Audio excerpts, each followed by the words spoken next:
Viewers, drama serial लाडली episode 55 में आज हमने देखा कि अबरीश की माँ अबरीश के रिश्ते पर बहुत ही हैरान है, क्योंकि वो ये बात बिल्कुल नहीं जानती थी कि उसके बच्चे दोनों ही अपनी पसंद बता देंगे। लेकिन अगर देखा जाए तो अबरीश का इसमें कोई कसूर नहीं है। अबरीश ने कभी नहीं चाहा कि वो अपनी माँ की खुशी को छोड़कर कोई कदम उठाए। उसे जैसे ही अपने भाई के रिश्ते का पता चलता है, वो अपनी माँ से कह देती है कि उसका रिश्ता उसके मामू के घर तय कर दिया जाए, क्योंकि वो जानती है कि जहाँ भाई की खुशियाँ जुड़ी हैं, उसकी वजह से कहीं भाई की खुशियाँ खराब ना हो जाएं। दूसरी तरफ हम देखते हैं कि राहिम भी किसी से कम नहीं है। वो अबरीश को पाने के लिए हर कोशिश कर रहा है। उसने रुपए भी अपने अकाउंट में ट्रांसफर कर लिए हैं, हालांकि उसके बाप को और उसके भाइयों को पता नहीं है। ये काम वो अपनी मोहब्बत को पाने के लिए कर रहा है, लेकिन आया कि ये सही है या गलत है, क्या वो कामयाब होगा या नहीं होगा, इस बात का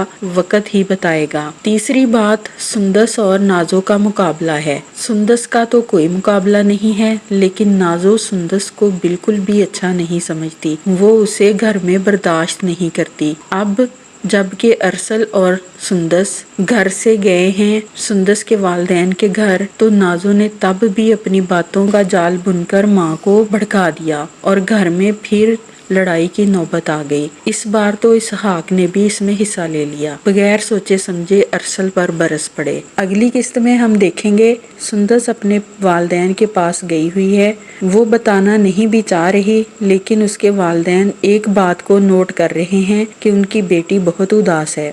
आखिरकार उनको पता चल जाता है कि सुंदस के साथ इस घर में क्या हो रहा है। तो सुंदस का वालिद जमील अपने बड़े भाई के पास आता है और उनसे कहता है कि तुम्हारे होते हुए उसकी बेटी पर कीचड़ उछाला गया है और वो खामोश रहा है। लेकिन उसके बोलने पर अरसल भी बरहम हो जाता है। वो भी अपने चचा से कहता है कि मैं आपको इस बात की इजाजत नहीं दूंगा कि आप मेरे वालिद से इस तरह से बात करें। इस चीज को देखा जाए तो हम देखते हैं कि नाजो अपनी साजिशों में काफी हद तक कामयाब हो गई है, लेकिन सुंदस उसे कामयाब नहीं होने देगी। वो वक्त की नजाकत को संभाल लेगी और उसका डट कर मुकाबला करेगी।